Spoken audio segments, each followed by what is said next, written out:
여러분 안녕하세요. 박하사탐 박하늘입니다. 조선시대에서 함께하고 계십니다. 벌써 여러분 삼국시대 통일신라 발해 고려를 마무리하고 조선시대로 들어왔어요. 조선시대만 마무리되면 한능검의 일부 전근대사가 완성이 되고 이제 2부 근현대사로 들어갈 차례가 되겠습니다. 지금까지 또 따라오시느라 고생 정말 많으셨고요. 여러 번 또 고비가 분명히 있으셨을 거예요. 암기하기 진짜 빡세긴 합니다. 그쵸?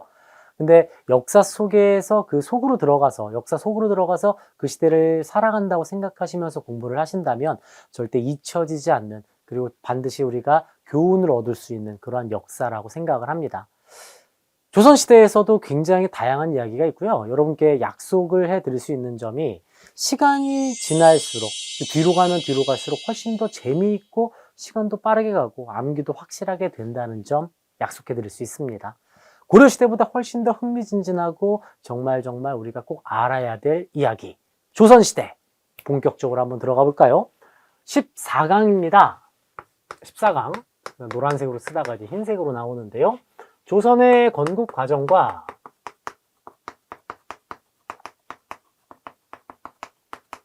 통치체제로 들어갈 거예요. 고려시대에는 여러분 고려의 후삼국 통일 과정을 살펴보고 전교 왕들의 업적으로 정리를 해드리고 나서 시스템으로 갔죠.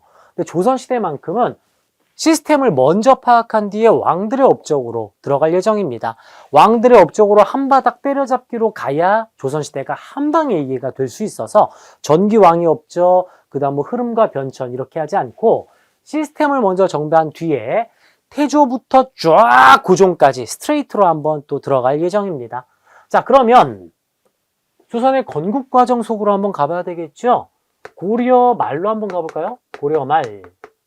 우리 공부하고 들어온 부분이에요. 고려 말은 원간섭기였어요. 원간섭기. 원간섭기는 친원파 권문세족이 득세하던 시기입니다. 권문세족 사회였었고, 여러분 기억나시나요?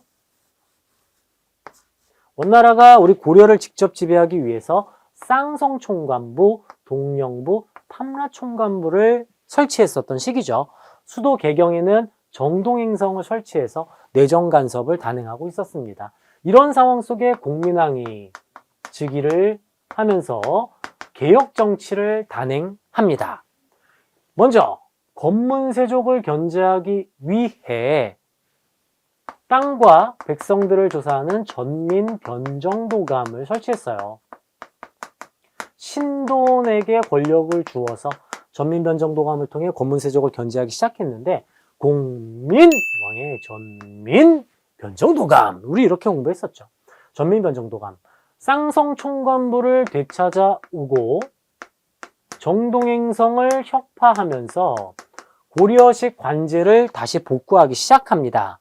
또한 우리 지난 문화파트에서 배웠던 거 기억나시나요? 원간섭기에 성리학이 처음으로 들어왔죠. 안향에 의해서 이 성리학을 공부한 지방 중소주주들을 과거 시험을 통해 중앙정계로 끌어들입니다. 이들을 가리켜서 우리는 신진사대부라고 부르죠. 신진사대부를 등용하게 됐어요. 공민왕 시기가 되겠습니다.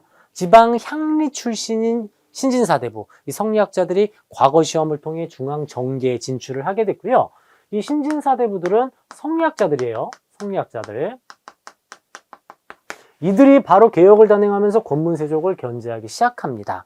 중요한 것은 신진사대부도 성장을 했지만 이 공민왕의 개혁 정치가 왜 실패했는지 기억나시나요? 홍건적과 외구의 침략이 단행됐었던 시기죠. 이들을 막아내면서 홍건적을 막아내고 외구의 침략을 격퇴하면서 떠오른 세력들, 이들을 가리켜서 우리는 신흥 무인 세력이라고도 불렀습니다. 신흥 무인 세력의 등장이 되겠어요. 대표적인 황산대첩의 이성계, 홍산대첩의 최영, 이런 인물들이 등장을 합니다. 이성계와 최영. 우리가 여러분 이 신진사대부의 이 배경을 성리학이 들어온 안향을 비롯해서 안향의 제자 이재현, 사략을 쓴 이재현, 만권당에서 교류한 인물이었었죠. 그리고 그 제자 이색, 이 세 개 제자가 정몽주와 정도전이라고 말씀드렸습니다. 정도전과 정몽주. 삼봉정도전, 대단한 인물입니다. 이 정도전은 지금 고려가 완전히 무너져 가고 있다, 이런 생각을 하고 있었던 상황이었죠. 새술은 새 부대에 담아야 한다. 역성혁명을 준비하면서 빠르게 개혁하자. 급진개혁파로 성장을 합니다. 정도전뿐 아니라 이제 조준이라는 인물도 있어요. 조준. 반면 성리학은 그 충성이다. 우리는 유교를 바탕으로 공부한 사람들 아니냐. 고려에 충성을 하면서 개혁을 하자. 천천히 개혁을 하자고 주장하는 충성의 아이콘 정몽주와 길제. 이들은 천천히 개혁하자고 주장하면서 온건개혁파의 길을 걸어가게 되죠.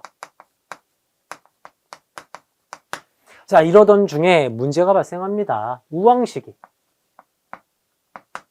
우왕시기에 원나라가 드디어 무너지고 홍건적 출신 주원장이 세운 명나라가 건국되게 됩니다. 원나라가 망하고 명나라가 세워졌어요. 원명교책입니다. 이 명나라가 세워지자마자 우리 고려에 이야기를 합니다. 야, 쌍성 총관부 지역 원간섭기 때부터 우리가 가지고 있었어. 다시 내놔. 명나라가 천령위를 설치해서 자기네들이 직접 운영하겠다 통보를 하는 순간이에요. 천령위 설치 통보. 아니, 우리 고려 400년 이상의 유구한 역사를 갖고 있는 고려, 고구려를 계승한 우리의 고려, 자존심 상하지 않겠습니까? 우왕이 화가 난 거예요. 이성계, 최영, 일로 와봐. 야, 명나라가 이런 소리 하는데 이거 혼쭐을 좀 내줘야 되겠다. 이제 막 세워진 나라가 저 까불고 앉았네. 야, 안 되겠어. 요동 박살내고 뺏어와. 우왕이 명나라 혼쭐을 내주려고 요동정벌을 지시합니다. 그러자 이성계가 이 이야기를 듣고 안 된다. 4가지 이유를 들어서 사불가로 반대를 하는데 씨알도 안 맥히죠. 우리는 작은 나라입니다. 큰 나라를 상대로 전쟁을 먼저 일으켜서는 안 됩니다. 여름철에 전쟁이 일어나면 비가 내린다, 비가. 그래서 화살에 붙은 화살을 이제 붙인 악교가 녹아서 화살도 제대로 안 날아간다. 또 농사철 아니냐, 농번기에 전쟁 일으키는 게 말이 되냐. 또 위로 올라가면 왜구가 쳐들어온다. 이런 식으로 4가지 이유를 들어서 반대를 하는 거예요. 됐고, 내가 왕인데 까람 까야지. 이렇게 된 거죠. 그래서 이성계하고 최영이 군대를 준비해서 수도 개경에서 북쪽으로 올라가게 되는데 전날 밤 우왕이 갑자기 걱정이 되는 거예요. 아니, 군대를 이끌고 다 가면 난 누가 지키냐? 큰일 나겠는데? 안 되겠다, 안 되겠다. 최영 장군 잠깐만 와봐. 밤중에 불러서 미안한데 당신은 남아서 날 좀 지켜줘. 이성계한테 가라 그래. 최영은 남아라. 이래서 이성계가 군대를 이끌고 북쪽으로 올라가게 되는 순간이었죠. 이성계가 요동을 정벌하러 올라가던 도중에 숨어있던 이야기가 있습니다. 급진개혁파 정도전과 비밀리에 손을 잡고 있던 이성계. 그래서 이 급진개혁파의 사인을 받은 이성계는 군대를 북으로 올라가다가 신의주적, 이 위화도에서 군대를 돌려 개경을 점령하는 반란을 일으키게 됩니다. 그리고 성공했어요. 이것을 가리켜 위화도 회군이라고 하죠. 이 위화도 회군을 성공시킨 이성계는 바로 우왕을 폐위시키고 허수아비왕, 창왕을 즉위시킵니다. 스스로 바로 왕이 되면 반발이 엄청나겠죠. 그러니까 자신의 기반을 튼튼히 해야 뭔가 혁명도 하고 반란도 성공적으로 이끌 수 있지 않겠습니까? 허수아비왕, 창왕을 즉위시킨 이성계는 그 뒤를 이어서 또 하나의 허수아비왕, 연달아 즉위를 시켜요. 마지막 왕이 또 등장을 하게 되죠. 우왕, 창왕, 마지막. 조선의 고려를 공양한 왕, 공양왕입니다. 창왕을 쫓아내고 다시 공양왕을 즉위시킨 이성계. 여러분, 이성계는 설화가 있어요. 3m짜리 활을 갖고 다니는데 화살이 없습니다. 화살을 어떻게 구했을까요? 자기의 기를 모아서 직접 기를 담아서 활을 쐈다고 해요.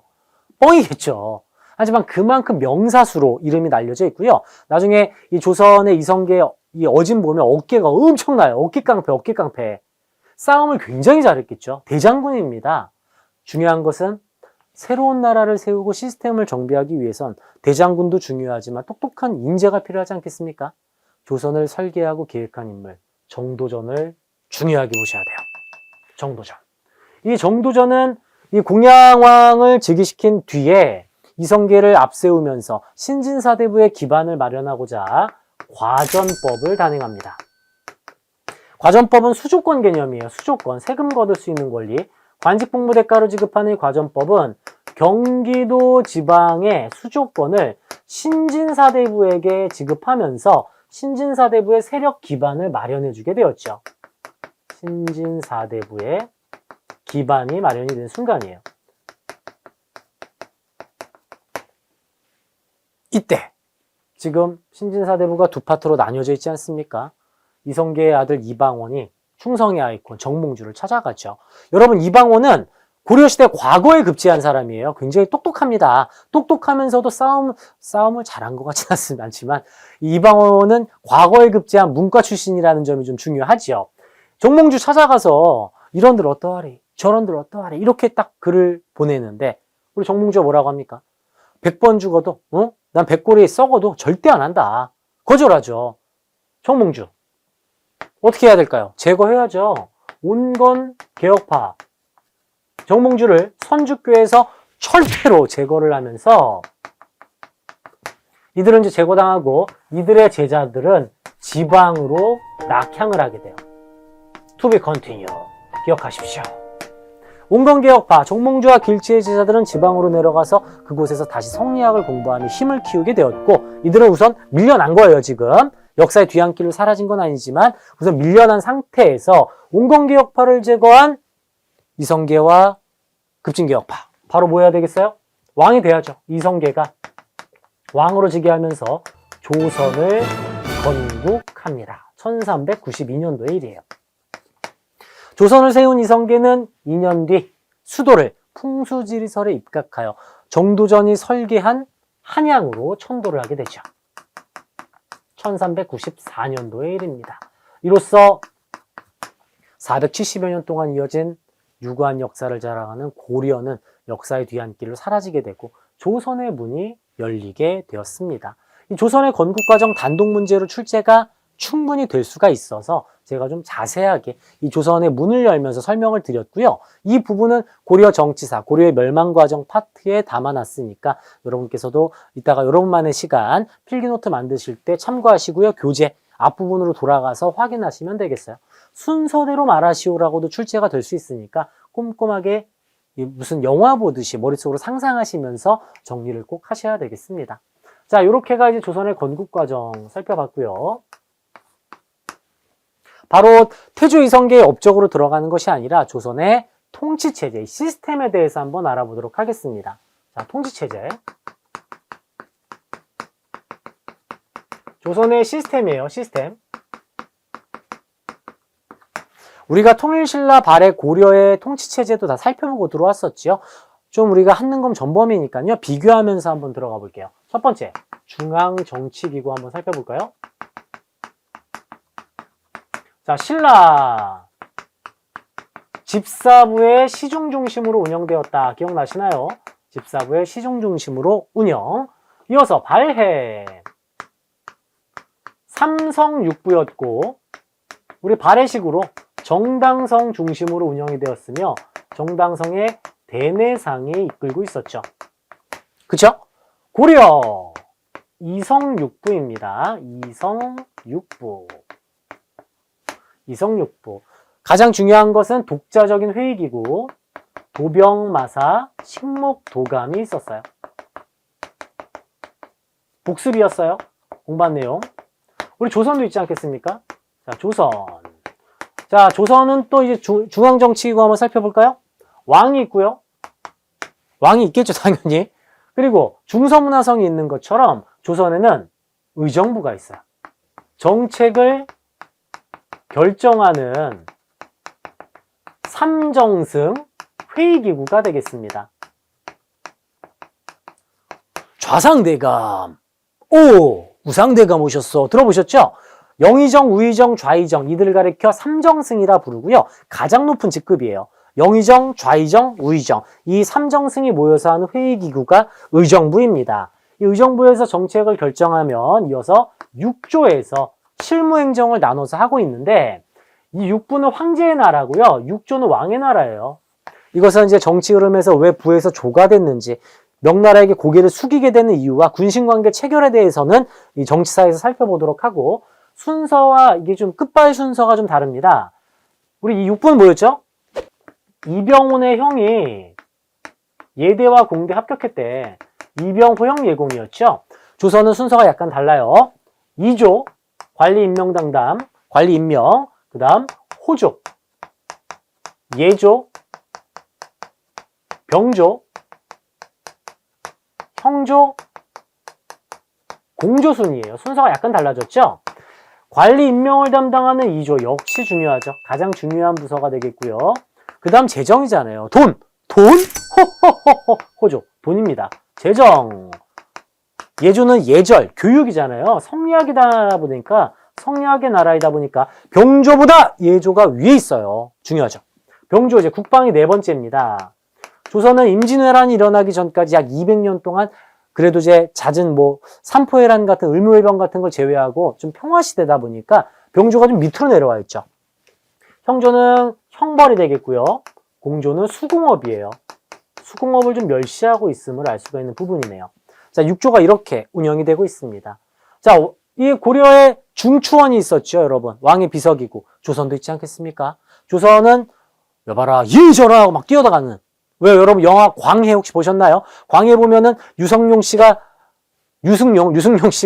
이병헌 옆에 계속 앉아 있었잖아요. 비서기구 승정원이 있습니다. 승정원. 왕의 비서기구예요. 24시간 항상 대기합니다. 잠은 언제 잘까요? 3교대. 3시 돌아가면서 이렇게 왕의 비서 역할을 하고 있고요. 도승지가 이 승정원을 이끌고 있습니다. 왕의 비서기구. 자, 여러분, 조선시대에 만약 반란이 일어나면 제일 화가 나는 게 누구겠어요? 왕이겠죠. 왕이 직접 재판합니다. 감히 반란을 준비하다니? 아닙니다, 전하. 조례를 들어라! 이거 왕이 해야죠. 왕이 직접 재판을 하는 사법기구가 있습니다. 그곳을 의금부라고 이야기해요. 의금부, 국왕 직속 사법기구입니다.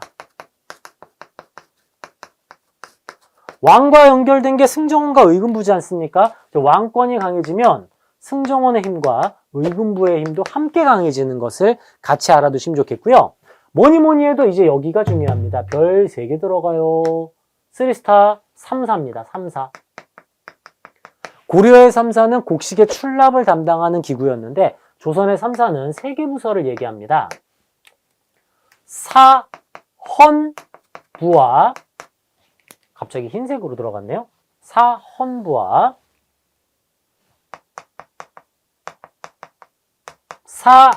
사간원과 홍문관으로 구성되어 있어요. 사헌부 중요합니다. 여러분 고려시대 어사대 기억나시죠? 똑같아요. 비리감찰. 비리감찰해야죠. 사헌부에서. 사간원은 여러분 사극 보면 가장 많이 얘기하는 게 뭐죠? 아니되옵니다 전하. 통촉하여 주시옵소서 전하. 들어보셨죠? 그게 직업입니다. 왕한테 안 된다고 하는 게 직업이에요. 근데 그게 직업이다 보니 처벌받지도 않고 혼나지도 않아요. 이게 조선을 600년 동안 이어져 가게 만든 근간 아니겠습니까? 왕이 이상한 명령 내리면 안 된다! 막 해버리는 거죠. 간쟁을 하는 게 사간원입니다. 간쟁. 왕이라고 뭐 다 알진 않겠죠. 걸어가다가 내가 절해야 되는데 몇 번 해야 돼? 야, 절 몇 번 하냐? 예전화 성리학에 의하면 쭉 얘기해주는 또 똑똑한 사람이 있어야 되겠죠. 왕의 조언기구. 홍문관이 있어요. 여기서 세자의 교육도 담당을 하고 있습니다. 대제학. 여러분 제가 교재에다가 각각의 수장을 또 이렇게 언급을 해놨는데 그 키워드 단어로 나올 수 있으니까 눈여겨봐 주시면 좋겠고요. 이들은 지방 유생들의, 즉 지방에서 글 공부하는 선비들의 의견을 모아서 왕에게 보고를 하기 때문에 언론기관이라고도 칭합니다. 언론기관. 전하, 충청도에서 이러한 글이 올라왔습니다. 이렇게 얘기하는 거예요. 3사, 너무 중요하겠죠. 언론기관이면서도 이 3사에서 비리감찰도 하고 왕에게 조언도 하고 견제도 하는 굉장히 중요한 부서 3사가 존재합니다. 꼭 준비를 이렇게 공부를 하셔야 돼요. 3사 너무 중요합니다. 자, 왕은 조선 8도를 전체를 관리해요. 우리 대통령이 대한민국 전체를 관리하시고 서울은 서울시장이 하잖아요. 시청에서. 마찬가지입니다. 서울의 행정을 담당하는 부서가 한성부예요. 한성부. 서울의 행정을 담당한다. 우리는 서울시인데 조선은 부로 끝났군요. 부가 마을 단위예요. 가장 큰 마을 단위. 한성부. 만약 지금 조선시대면은 서울부가 되겠네요. 이런 식으로 한성부는 서울의 행정과 치안을 담당하고 있고, 춘추관에서 역사서를 편찬하며 성균관이 최고 교육기관이 되겠습니다. 이러한 부서로 운영이 되고 있는데, 의정부를 거쳐서 육조로 들어갈 경우 우리는 이것을 의정부 서사제라 부르고요. 왕이 왕권을 강화하기 위해서 야 육조! 의정부 거치지 마! 나한테 직접 보고해! 이렇게 이야기할 경우 육조 직계제라고 부르기도 합니다. 이 시스템이 그대로 유지가 되면서 의정부를 거쳐가면 의정부 서사제, 육조가 왕에게 직접 보고하면 육조 직계제 시스템이 되겠고요. 가장 중요한 건 이 3사, 3사. 사헌부, 사관원, 홍문관. 아니되옵니다 전하. 잊으시면 안 되겠습니다. 자, 신라 발해 고려 조선의 중앙 정치 기구를 같이 알아봤다면 지방 행정 조직도 한번 들어가 봐야죠. 지방 행정 조직이에요. 똑같이 갈게요. 자, 신라. 구를 사랑한 신라 구주소경. 발해는 5경, 15부, 62주. 제일 긴 거. 자, 고려는 오도 양계였었죠. 오도를 관리를 안찰사라 했고, 양계를 관리하는 군사령관이 있었죠. 행정까지 겸하는 병마사가 있더라. 기억나실까요? 자, 조선은 먼저 국경선이 압록강에서 두만강까지 세종대왕 때 완성이 되어 있고, 전국을 8도로 나누었어요. 8도에는 관찰사가 있습니다. 관찰사. 5도 관찰사, 8도 관찰사예요. 자, 여러분 5도 한글로 5도. 5도잖아요. 5도. 이응. 5도 관찰사. 8도 관찰사. 이렇게 8명의 관찰사가 존재를 하고 있습니다. 8도의 관찰사. 마을 단위로는 땡땡부, 땡땡목, 땡땡군, 땡땡현으로 구성이 되어 있는데 가장 작은 마을 단위가 현이에요. 부에는 부사가, 목에 목사가, 군의 군수가, 현에는 현령 또는 현감이 그 직책입니다. 마치 양천구청장이 있는 것처럼 부사, 목사, 군수, 현령이 있고 이 뒷글자를 따서 우리는 지방 관리를 수령이라고 부르는 거예요. 수령. 한국말로 이제 사또라고 하죠. 수령. 자, 간단하게 생각해서 대한민국 공무원하고 좀 비슷해요. 공무원 시험 봐야죠. 조선시대는 과거에 급제해야 돼요. 과거에 급제하면은 중앙에서 너 어디 가? 2주에서 알려주는 거예요. 그럼 이제 갑니다. 그럼 이제 어느 지역의 수령으로 예를 들어 구청장처럼 3년에서 5년 정도 구청장 업무를 막 수행하다가 평가를 받고 관찰사로 승진해서 올라가서 3년 일하다가 중앙으로 가서 승정원에서 일하다가 2주에서 일을 하다가 이렇게 도는 개념이에요. 도는 개념. 이해되시죠? 자, 가장 작은 마을 단위 현인데 중요한 것은 향, 부고, 소가 없어요. 모두 현이고요. 또한 왕이 직접 관리를 임명하기 때문에 모든 지역에, 모든 현에 수령을 다 파견합니다. 고려시대는 어땠죠, 여러분? 고려시대는 주현과 속현으로 나뉘어져 있었잖아요. 관리를 파견한 주현이 있고 관리를 파견하지 않은 속현이 있었는데 모든 지역에 수령을 파견하고 있어요. 왕이 직접 임명한다고 말씀드렸죠? 왕권 강화가 되겠습니다. 모든 지역에 수령을 파견하고 있구나. 자, 그러면 그림 하나 그려볼게요. 양천구를 예를 들어서 여기 양천현이라고 해볼게요, 제가. 그럼 이제 한 400가구가 이렇게 삽니다. 양반도 있고 노비도 있고 농민도 있고 수공업자도 있고 막 살고 있겠죠. 양천구청이 있는 것처럼 여기 양천현에 관아가 있어요. 관아라고 합니다. 자, 그러면 이제 제일 위에 수령이 에헴하고 앉아 있습니다. 수령. 자, 수령은 임기가 있어요. 3년에서 5년. 자, 그리고 중요한 게 상피제라고 해서 자기 출신 지역으로 수령 임명이 안 돼요. 비리를 저지를 수가 있어서 모르는 곳으로 갑니다. 임기제와 상피제. 그러면 이 수령이 이 지역을 잘 모르니까 이 지역을 잘 아는 향리가 사또 이러고 있어야지 밑에서. 이 향리예요, 향리. 향리는 수령을 보좌하는 역할로 격화됩니다. 고려시대만 해도 속현을 운영하는 호장, 부호장이 있었는데 그냥 보좌 역할로 그냥 격하가 돼버렸어요. 자, 여러분 생각해보세요. 이 지역 출신 향리들입니다. 월급도 안 받아요. 그래서 비리를 많이 저질러서 막 중간중간에 띄어먹죠. 멍청한 수령이 오면 이것들이 무슨 생각하겠어요? 3년 뒤에 갈 놈인데 이놈 적당히 속여가지고 돈 더 뜯어야 되겠다. 이런 생각 하지 않겠습니까? 이 향리를 견제하는 시스템이 있습니다. 자, 여러분. 과거에 급제를 하면 문과와 무과에 급제하면 문반, 무반이 되고 이들을 가리켜 양반이라고 합니다. 양반은 그 가문 모두가 양반이란 계층으로 올라가게 되는데 여기도 양반이 있을 거 아니에요. 은퇴한 관리라던가 그 가문들, 여기 양반들이 무슨 마을회관에 모이는 거예요. 양반은 향리보다 높은 계급이에요. 관리는 아니지만 양반 계급을 갖고 있는 사람들, 이들이 마을회관, 유향소에서 모입니다. 유향소. 이 유향소를 이끄는 이 대표를 좌수라고 하고요. 그 밑에를 별감이라고 표현합니다. 이 용어 중요하게 보셔야 돼요. 이 좌수하고 별감, 이 마을의 양반들이 유향소에 모여서 향리를 견제하는 거예요. 비리를 저지르나 안 저지르나 향리를 견제하고, 같은 양반이니까 수령을 뭐 해줄까요? 보좌해주고 조언을 해주는 역할. 이게 유향소예요. 중요하죠, 여러분. 조선에 있는 유향소. 굉장히 체계적이지 않습니까? 근데 만약에 심청전, 춘향전에 변사또 같이 나쁜 수령 오면 어떡합니까? 3년 동안 마을 사람들 고생할 텐데, 그럼 유향소가 중앙에 있는 경제소에 일러 바쳐요. 경복궁, 이 경제소에 있는, 경제소에서 지방에 있는 유향소를 모두 관리하면서 아주 체계를 갖춘 시스템으로 운영되고 있다는 것을 알 수가 있겠고, 우리 한능검에서 이런 단어들, 좌수별감, 유향소, 좌수별감, 모든 지역의 수령 파견, 이 시스템을 눈여겨봐 주셔야 되겠습니다. 중앙정치기구와 지방행정조직을 살펴봤으니까 이제 남은 이 지역에서 군사제도 한번 살펴볼까요? 자, 군사제도 신라, 구서당, 십정, 구를 사랑한 신라. 구서당에는 옛 고구려, 옛 백제, 심지어 말가림까지 넣어서 민족 융합을 도모하고 있었고요. 발해는 10위, 지방은 별도 운영, 그러니까 독자적 운영. 자, 고려는 2군 6위, 그죠? 그 다음 주현군과 주진군, 이렇게 공부했었죠. 우리 조선입니다, 이제. 조선은 중앙군이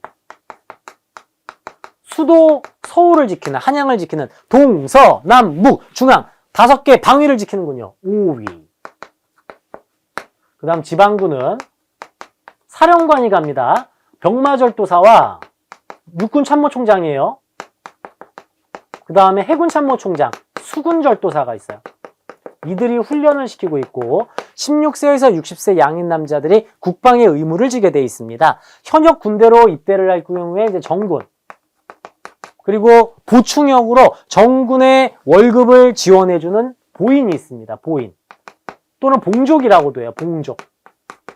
여기가 현역, 여기는 보충역이면서 정군의 월급을 지원해준다. 이런 개념으로 운영이 되고 있고, 예비군으로 잡새군을 운영합니다. 농사 짓다가 수령이 자 오늘 훈련이야 뭐야 이러면 뛰어가야 돼. 옷 색깔이 다 다를 거 아니에요. 갑자기 들어갔으니까 잡새군. 이런 개념으로. 자, 군 체계로 요건 좀 중요하게 보셔야 되는데요. 마을별로 따로 훈련받고, 만약에 전쟁이 일어났어요. 전쟁이 일어나면 얘가 여기 지키고, 얘는 대기. 일로 쳐들어오면 얘만 지키고, 이런 개념. 마을별로 따로 독자적으로 운영하고 방비하는 개념. 이것을 이제 무슨 체제라고 하냐면 진관체제라고 합니다. 진관체제. 마을별로 따로 운영하는 거. 세조 때 실시를 합니다. 세조 때. 진관체제. 중요한 것은 전쟁이 일어나면 막 뚫릴 수 있잖아요. 그래서 이것을 재승방략체제로 돌리게 되는데, 중앙에서 사령관이 파견을 가면 지방을 묶어서 함께 훈련시키는 개념이에요. 재승방략은 중앙에서 관리가 파견돼서 함께 운영시키는 명종 때 재승방략 체제를 단행하다가 임진왜란으로 이어지게 되는 거죠. 임진왜란 이후 조선 후기 때 군사제도가 개편되기 때문에 임진왜란 도중 소고군 체제, 훈련도감 창설은 임진왜란 때 설명을 드리도록 하겠습니다. 제가 이제 옆으로 가는 게 이제 여러분 글자가 잘 들어가고 있는지 지금 모니터링을 하고 있는데요. 제가 좀 빨리 설명드리다 보니 판서가 조금 엉망이지만 저랑 벌써 여러분 이제 14강치 아닙니까? 제 글자 낯 익죠? 이제 다 알아보시죠? 혹시라도 몰라보는 글자 있으시면 댓글로 좀 남겨주시면 좋겠고요. 지금 현재 군사제도까지 살펴봤는데 칠판 왼쪽 살짝 정리를 하고 이 나머지 이제 교통과 통신, 관리, 교육제도 한번 들어가 보도록 하겠습니다. 자, 먼저 그러면 우리 피디님 이쪽으로 한번 와주세요. 여러분 영상 끊어가기보다는 여기 먼저 좀 더 가주세요. 여기 전체 다 14강 고려말 예, 다 나오네요. 오케이. 자, 여러분 여기 캡처해서 강의 끝난 다음에 필기해 주십시오. 3초의 시간, 캡처할 시간 좀 잠깐 드리겠습니다. 조선의 건국 과정에 대해서 한번 알아봤으니까 여기 이제 지우겠습니다.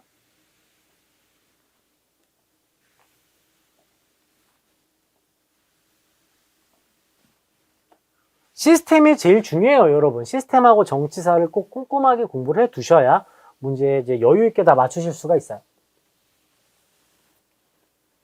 우리 지금 뭐뭐 살펴봤죠, 여러분? 중앙정치기구 살펴봤고, 그죠? 중앙정치기구 한바닥으로 나왔고, 지방행정조직 나왔고요. 그 다음 군사제도 나왔네요. 군사제도. 각각 시대별 통치의 특징들, 신라, 고려, 조선 세 개 묶어서 한 방에 정리하시면 좀 더 좋겠고요. 이어서 여러분, 교통통신과 관리 등용 교육제도 한번 가볼까요?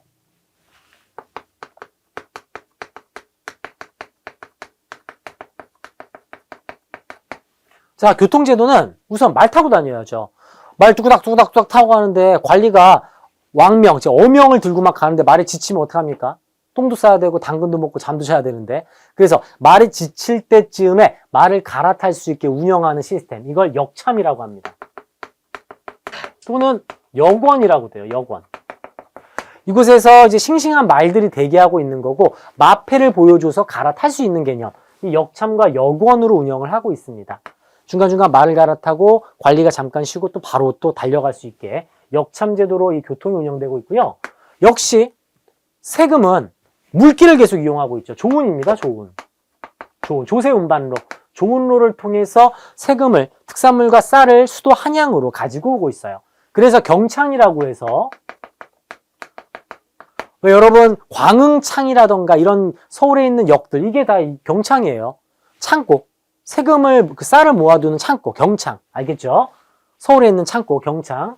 자, 조운으로 운영하고 있고, 통신은 낮에는 산 위에서 연기를, 위급 상황 때, 밤에는 불을 피우는 봉수제도를 실시하고 있습니다. 역참과 조운을 통해 교통을 운영하며 봉수제도를 통해서 통신을 단행하고 있다는 거죠. 그래서 여러분 왜 봉수를 관리하는 사람은 막 열심히 막 산 위로 올라갔다 내려갔다 얼마나 힘들겠어요. 이 신분제에서 봉수를 관리하는 사람에 대해서도 살짝 언급을 좀 해드릴 거예요. 요거 참고해서 하나 알아두시면 되겠고요. 자, 관리등용제도 가보겠습니다.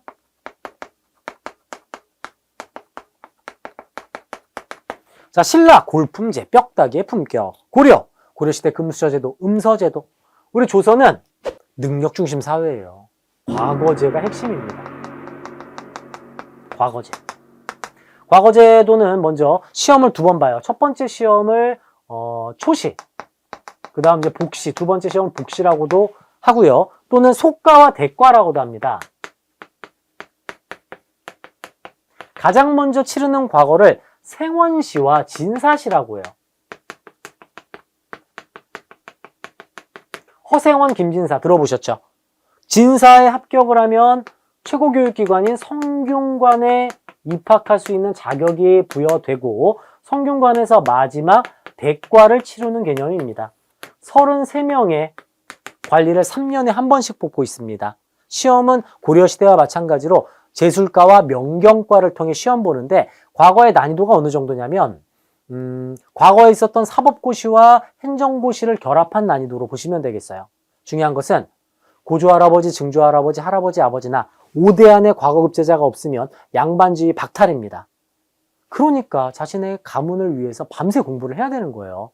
왜 조선시대 양반들이 계속 공부했는지 알 수 있는 부분 아니겠습니까? 과거에 합격해야 높은 직급까지 올라갈 수가 있고 굉장히 어려운 시험이에요. 그러다 보니 사람 사는 사이 똑같아요, 여러분. 문제은행이 있어요. 80년 기출문제집도 있고 쪽집게 과외가 있고요. 대신 시험 보는 막 비리도 있고 막 그렇습니다.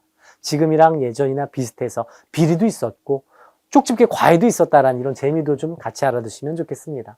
초시복시 또는 속과 대과, 생원시 진사시 합격한 뒤 성균과에 입교하여 대과에 응시하는 게 바로 조선의 과거제도가 되겠습니다.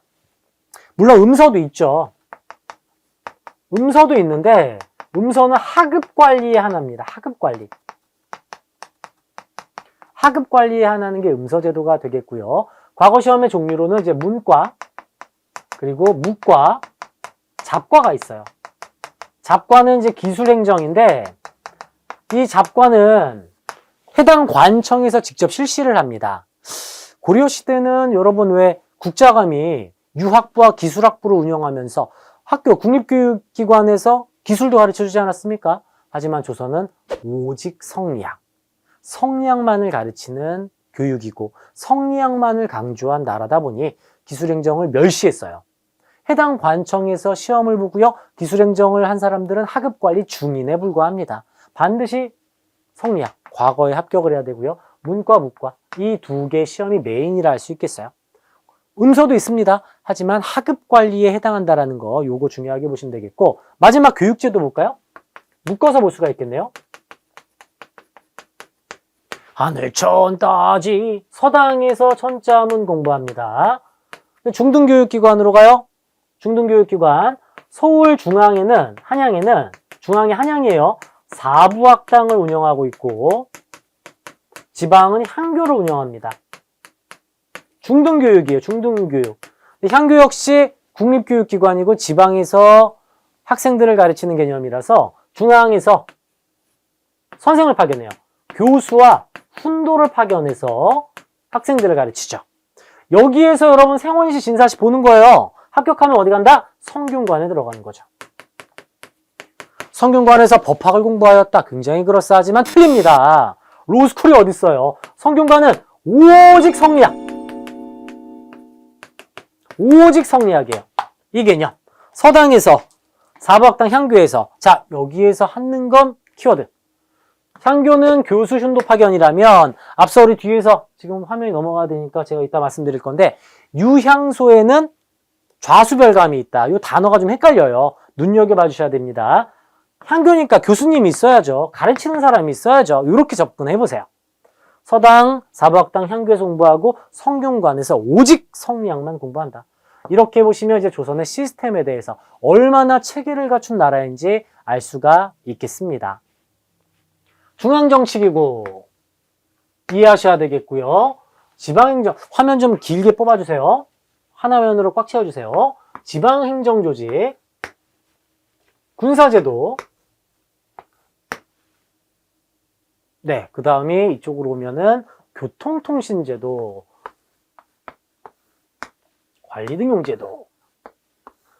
가장 중요한 것은 이해를 하시는 거죠. 교재에 있는 거 그냥 막 열심히 암기하면 전혀 도움이 안 됩니다. 전반적인 시스템에 대한 이해를 먼저 하신 뒤에 그리고 나서 여러분의 시간. 이제 정지 버튼과 함께 캡처하시고 여러분 노트에다가 직접 쓰시면서 직접 암기를 좀 해보셔야 돼요. 시스템까지 이해와 숙지가 제대로 되셨다면 본격적인 왕의 업적으로 들어갈 차례가 되겠습니다. 여러분께 제가 과제를 하나 내드릴 거예요.